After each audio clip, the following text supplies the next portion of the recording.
संस्कृत प्रारंभिक रचनानुवाद कौमुदी में हम संधि के विषय को आवृत्ति कर रहे हैं। संधि में हम इको यणचि मनुस्वार और एचो यवा यावह। इको यणचि को यण संधि कहते हैं और एचो यवा यावह जो सूत्र है उसका अयादि संधि। तो ये दोनों संधि सबको क्लियर हो गया। आगे हम दूसरे संधि देखते हैं एक बार। आचार्य जी, ये जो एचो यवा याव, इसमें एक संशय है। इसमें जो हरे प्लस ए इक्वल टू हर ये हुआ है, जबकि ए और ए मिलके बड़ा ए होना चाहिए। दीर्घ संधि में आगे ये आया है कि दो ए मिल करके ए हो जाता है। ऐसे ही कवे प्लस ए में कव ये हुआ है, जबकि कवे दो डबल ए वो होना चाहिए था। ये क्या चक्कर है? नहीं, इसमें जो दीर्घ संधि है ना उसमें देखिए, हाँ, दीर्घ संधि में अ ई उ और री, इसके लिए ये लागू हो रहा है। ठीक है ना। अच्छा, अ मिलके आ हो जाएंगे, नहीं, ये तो अपने आप में दीर्घ है ना। ए जो है अपने आप में दीर्घ है। ठीक है। अ और ई मिलके ए होता है। ठीक है ना। अ और ई मिलके ए होता है, तो ए मिलके ए होगा ऐसा नियम नहीं है दीर्घ संधि में। अच्छा, ठीक है। और यहाँ जो एचो यवा यावा में आया था कि कोष्ठक में लिखा है ना, शब्द के अंतिम ए या ओ के बाद अ होगा तो ये नाम नहीं लगेगा। हाँ, है ना। तो इसमें ऐसे समझना चाहिए कि जो पदांत होगा ना उसमें ही ये लागू होगा। पद के अंत, ये जो हरे है ना ये पद नहीं है। पद अर्थात सुप तिंगंतम पदम, एक सूत्र है अष्टाध्यायी में। तो सुप और तिंग को पद कहते हैं। ठीक है। सुप मतलब किसे कहते हैं? जैसे राम शब्द बनता है ना, राम से लेकर रामेशु, प्रथमा विभक्ति एक वचन से लेकर अंतिम तक ये जो लगता है सुप प्रत्यय लगकर बनता है। सुऔजस अमौट्सस टाभ्याम भीस घसीभ्याम भ्यस, ऐसे करके ये प्रत्यय लगता है। तो जैसे ये राम से ले कोई भी शब्द बनता है ना संस्कृत में बिना प्रत्यय के नहीं बनता है, प्रत्यय लगकर ही बनता है। तो सुप और तिंग अर्थात ये जो भवती भवतः भवंती आदि है इसको तिंग कहते हैं। ठीक है। आगे जब पढ़ेंगे व्याकरण तो उसमें समझ में आएगा। तो सुप और तिंग जहाँ लगते हैं उसको कहते हैं पद। तो पदांत अर्थात पद अंत में हो। पद के अंत में जब ए आता है तब उसके बाद क्या होगा, उसको अवग्रह चिन्ह लग जाएगा। यहाँ पर ये नियम नहीं। हरे जो ही है अपने आप में ये पद नहीं है। यहाँ जो जे लिखा है, कबे लिखा है, ये पद नहीं है। अच्छा, ठीक है। इसीलिए ये बताया गया है। ठीक है। तो एचो यवा यावह हमारा हो गया था। आगे देखिए पृष्ठ संख्या 42 में अभ्यास 21 प्रारंभिक रचनानुवाद कौमुदी पुस्तक में नियम 56 में दिया है आद गुणः। इसके ऊपर जो दिया है दीर्घ, गुण और वृद्धि, इसको तो आप लोग थोड़ा सा देख लिए होंगे। पहले बताया गया था दीर्घ अर्थात आ ई उ री, ये दीर्घ है। और गुण अर्थात अ ए ओ और अल, ये सब गुण में आते हैं। वृद्धि अर्थात आ ऐ औ आर और आल, ये क्या है? वृद्धि। तो यहाँ पर गुण बता रहे हैं कि आद गुणः।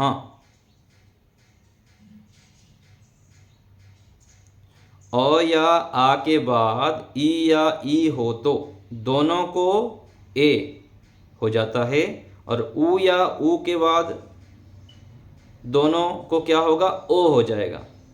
देखिए बोर्ड में लिख के समझते हैं, आप लोग स्क्रीन में देखिए।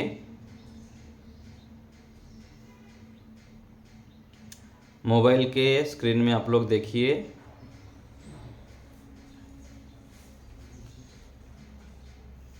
हाँ, तो हम अभी देख रहे हैं गुण संधि। इसका नाम क्या है? गुण संधि। गुण संधि। तो गुण संधि का सूत्र है, जब आपको पूछा जाएगा गुण संधि अर्थात क्या है, तो गुण संधि का सूत्र है आद गुणः। आद गुणः। तो आद गुण क्या कहता है? अ या आ के बाद ई या ई हो। अ या आ के बाद जब ई या ई आए तो क्या होगा? ए हो जाता है। अ के बाद यदि ई या ई आए, फिर छोटी अथवा बड़ी आए तो क्या हो जाएगा? ए हो जाएंगे। ठीक है, ए हो जाएंगे। और आ के बाद भी यदि ई छोटी अथवा बड़ी आए तो उसको क्या हो जाएगा? ए हो जाएगा। ऐसे ही अ आ के बाद, अ या आ के बाद यदि छोटी ओ अथवा बड़ी ओ आए तो दोनों के स्थान पर क्या हो जाएगा? ओ। दिख रहा है सबको ठीक से बोर्ड? जी आचार्य जी दिख रहा है। हाँ, तो अ के बाद भी यदि उ आए, उ अथवा उ दोनों में से कुछ भी आ जाए तो वहां पर ओ हो जाएगा। ऐसे ही आ के बाद भी उ या उ आए तो उसको ओ हो जाएगा। उदाहरण देखते हैं, जैसे रमा जमा ईशः दिया है यहाँ। रमा जमा ईशः। तो रमा के अंत में क्या है? जब हम माँ को अलग करते हैं ना, माँ को अलग करते हैं तब म जमा आ होता है। तो रमा के अंत में क्या है? आ है। और ईशः में तो ई है। आ जमा ई मिलके क्या हो जाता है? ए हो जाएगा। दोनों के यहाँ क्या होता है? दोनों के स्थान पर होता है आ और ई, दोनों के स्थान पर ए हो जाता है। पहले जो इको होने में क्या था? ई के स्थान पर, ई के स्थान पर य हो रहा था। ध्यान से सुनिए, इको योनिची में ई के स्थान पर य होता था, उ के स्थान पर व होता था इको योनिची में। और ऐसे ही अयादि संधि में ए के स्थान पर अए है ना, और ओ के स्थान पर अब होता था। एक के स्थान पर ही होता था ये, एक के स्थान पर, दोनों के स्थान पर नहीं। यहाँ पर क्या है? दोनों के स्थान पर। रमा में आ है और यहाँ ई है, दोनों के स्थान पर ए हो जाता है। तो क्या हो गया? रम तो आ और ई थे और सह था, है ना। तो यहाँ पर आ और ई जब हम मिटा देंगे तो आ और ई के स्थान पर क्या हो गया? ए। तो यहाँ म हलंत है और ये ए लग जाएगा तो क्या हो गया?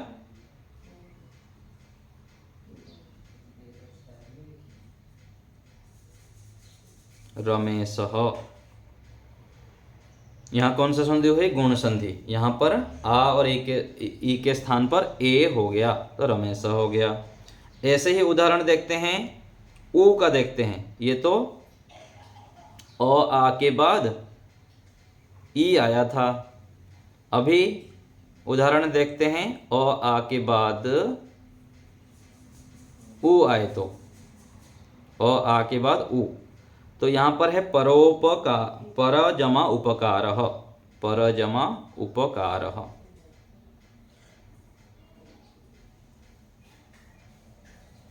तो पर में, पर को जब अलग अलग करेंगे तो पर ऐसे अंत में अ है और आगे है उ। अ और उ के स्थान पर और उ दोनों हट जाएंगे। अ और उ दोनों हट के उसके स्थान पर क्या आ जाता है? ओ। ठीक है, दोनों के स्थान पर हो गया ये, तो हो गया परोपकारः। परोपकारः, ये जो ओ आया दोनों के स्थान पर हुआ। ऐसे ही महाजमा उत्सवः, महाजमा उत्सवः, तो यहाँ भी आ और उ दोनों मिलके क्या हो जाएंगे? ओ। आ और उ के स्थान पर तो हो जाता है महोत्सवः।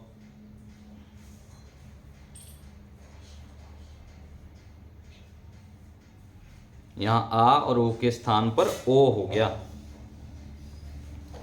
ठीक है, तो अ के बाद आ के बाद ई हो तो ए हो गया, आ के बाद उ हो तो ओ हो जाता है, और आगे आ रहा है री।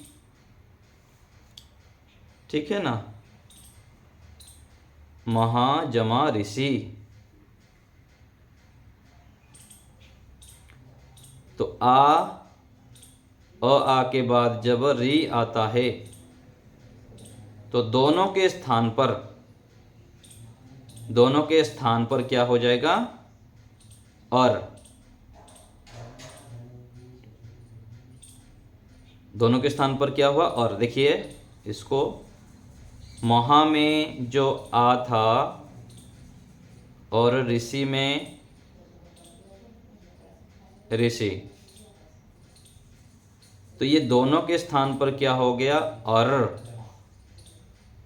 और होने से ये ह हलंत है, तो हलंत अ जुड़ जाएगा, तो ये ह हो गया, और रेफ जो है ये ऊपर चला जाएगा ऐसे, फिर हो गया महर्षि।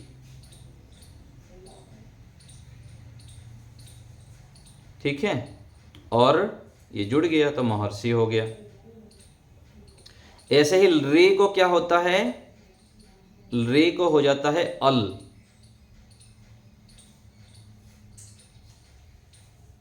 जैसे यहां पर दिया गया तब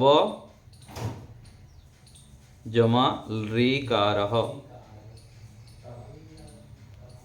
यहाँ क्या है? अ है, अ और री, अ और री मिलके क्या हो गया? अल। फिर से देखिए इसको, यहाँ पर था अ और यहाँ पर ऋकारः, तो अ अल री दोनों के स्थान पर हो गया अल, तो ये अ जुड़ गया इसमें, और यहाँ पर री के दोनों के स्थान पर ना ल हो गया, तो तबल कारः। यहाँ ल आधा है इसलिए यहाँ पर आधा ही रहेगा, तो हो जाएगा तबल कारः। ये वह है तबल, ये आधा है तबल कारः।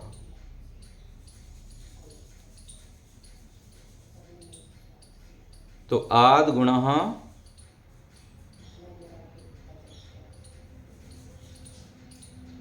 सूत्र हो गया। ये समझ में आ गया अभी सबको? सुदेशना माता जी। जी इसको आत्मा किन का है? आत और गुण है ये। आत अर्थात जो है ना, आत ये जो है ना, आत है और गुणाह है। यहाँ पर ना सूत्र है ये तो का दो हो गया। आत अर्थात क्या है पता है? आत अर्थात है अ के पंचमी विभक्ति, जैसे रामात शब्द होता है ना, अ का पंचमी विभक्ति आत होता है। ठीक है ना, तो अ से उत्तर, अवर्ण से उत्तर कह रहे हैं, अवर्ण से उत्तर, इसका अर्थ ये है अवर्ण से उत्तर। अवर्ण कहने पर क्या आता है पता है? अ और आ दोनों आ जाते हैं, और जब हम संस्कृत में व्याकरण में विस्तृत में जाएंगे तो अ कहने से 18 हो जाता है, ह्रस्व दीर्घ प्लुत और अनुनासिक सानुनासिक निरनुनासिक, ये पूरा विस्तृत वर्णन आता है। तो अवर्ण से उत्तर जब कहेंगे ना, तो अ और आ दोनों आ जाएगा, है ना। तो इसका पूरा जो अर्थ होता है, अवर्ण से उत्तर अच परे होने पर। अच में क्या होता है, अलग अलग संधि लग जाते हैं, तो यहाँ पर केवल हम ई और उ का ही ग्रहण करते हैं, ई और उ। अवर्ण से उत्तर अच परे रहते पूर्व पर के स्थान पर गुण एक आदेश होता है। इसका व्याकरण के दृष्टि से संस्कृत में ऐसे अर्थ होता है। ठीक है। आचार्य जी, ये सब बीए की पुस्तक में क्लियर दे रखा होता है क्या सारा? नहीं, जो अष्टाध्यायी को हम पढ़ते हैं फिर उसका अर्थ एक एक खोलते हैं, तो प्रथमावृत्ति जो पढ़ते हैं ना माता जी, इसमें फिर विस्तृत समझाते हैं कि ये ऐसे क्यों हुआ, फिर बताते हैं कि इस सूत्र, अष्टाध्यायी पूरा याद रहेगा ना, तो इस सूत्र के ऊपर ये सूत्र है, तो वहाँ से ये अनुवृत्ति आ गया, अच अनुवृत्ति आ गया, फिर पूर्व परयोः से पूर्व पर का अनुवृत्ति आ गई, फिर उसका अर्थ निकालते हैं।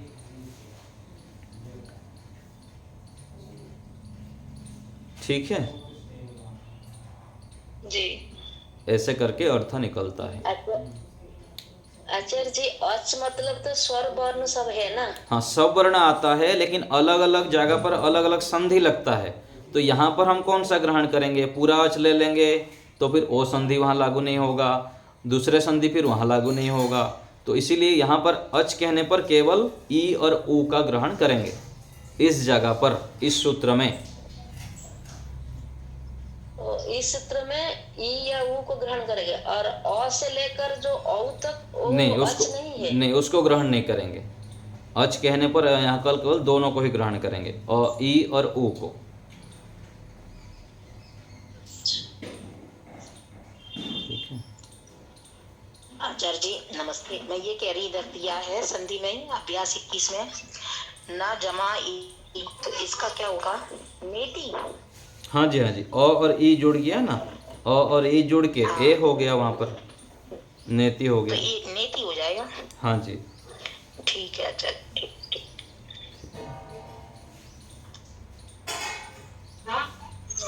और कुछ पूछना हो तो बताइए। आचार्य जी, गुण संधि तो समझ में आ गया, लेकिन ये जो ऊपर जो नियम 55 जो है, ये तो नहीं समझ में आया ना। तो इसमें कोई उदाहरण दे रखा है, ये संप्रसारण का क्या मतलब होता है जी? संप्रसारण का अर्थ है य को ई हो जाता है, जैसे इको यणची में ई को य होता था ना, हाँ हाँ। तो ऐसे ही संप्रसारण अर्थात य को ई हो जाता है।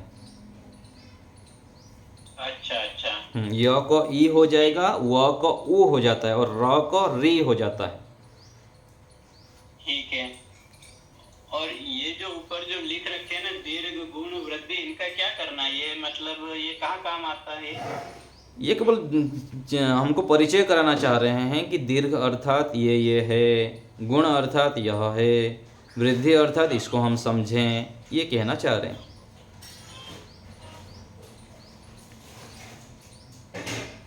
ये कहीं मतलब कैसे यूज होगा इनका? मतलब कहाँ बोलेंगे कि यहाँ वृद्धि हो रही है तो ये समझना है, मतलब ये कैसे काम में आएगा? गुण का मतलब है अदेंग गुणः। गुण सूत्र का होता है कि अदेंग गुणः, एंग को गुण कहते हैं, अद एंग गुणः। एंग अर्थात क्या होता है, ए ऐ ओ औ, उसको एंग कहते हैं। ठीक है, उस सूत्र के आधार पर, व्याकरण के सूत्र के आधार पर यहाँ पर कहा गया है कि एंग गुण किसे कहेंगे, अद एंग गुणः। तो अत और एंग, एंग में आ जाता है ए ओंग, ए ओंग आता है, तो ए ओ, और आगे हो गया अ ए और ओ, इसको गुण कहते हैं। और उसके साथ हम जोड़ देते हैं ये और अल, इन सबको गुण कहते हैं। जैसे यहाँ संधि में ए हुआ और ओ हुआ और अल, ये क्या है, गुण हुआ यहाँ पर। तो हम ऐसे ही पहचानेंगे कि यहाँ पर गुण हुआ है। गुण अर्थात अ ए और ओ। अच्छा अच्छा अच्छा अच्छा, उस हिसाब से समझेंगे कि यहाँ दीर्घ हुआ हुआ है या गुण हुआ है ये समझ में आएगा इससे। हाँ जी, हाँ जी, कुछ सूत्र में ठीक है। जब वृद्धि दीर्घ संधि पढ़ेंगे तो दीर्घ अर्थात आ, ई, उ, री, ये दीर्घ संधि है।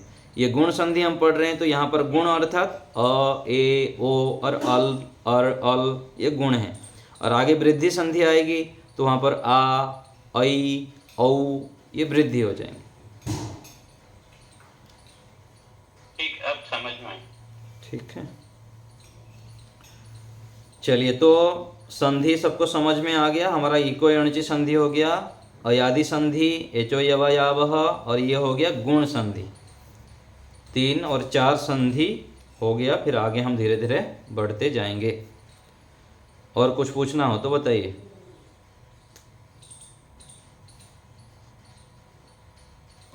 ठीक है, यही रखते हैं आज।